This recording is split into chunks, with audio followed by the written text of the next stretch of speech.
اعمل اعلان ممول لكل المنتجات اللي عندي ولا اعمل لكل منتج عندي اعلان؟ لو انت بتبيع منتجات كتير او بتبيع كذا خدمه على السوشيال ميديا، مثلا بتبيع 5 منتجات وميزانيتك للاعلانات 500 جنيه في اليوم، عن تجربه ركز ان انت تعمل لكل منتج او كل كاتيجوري اعلان. مثلا في الملابس، لو هنتكلم عن الملابس، لو عايز تعمل اعلان ما ينفعش تعمل لي اعلان في قمصان كاجوال وقمصان كلاسيك وبنطلونات جينز وهكذا.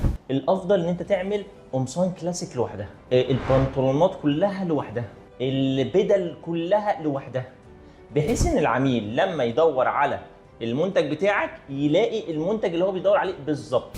ما ينفعش احط كل الاعلانات في سله واحده واقول ايه انا هصرف البادجت كلها على اعلان واحد وخلاص. الالجوريزم بتاعت ميتا عارفين العميل عايز يشتري ايه، فلما انت تحط الاعلان بتاعك او المنتج بتاعك لوحده، قمصان كلاسيك لوحدها، ميتا عارفين العميل اللي عايز قمصان كلاسيك، فهيجيب لك العميل ده بالظبط.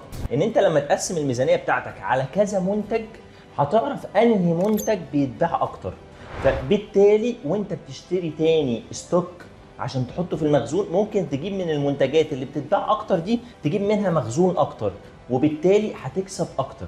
وبس كده، انا كريم عطيه، ولو مهتم بالمحتوى ده اعمل لي فولو.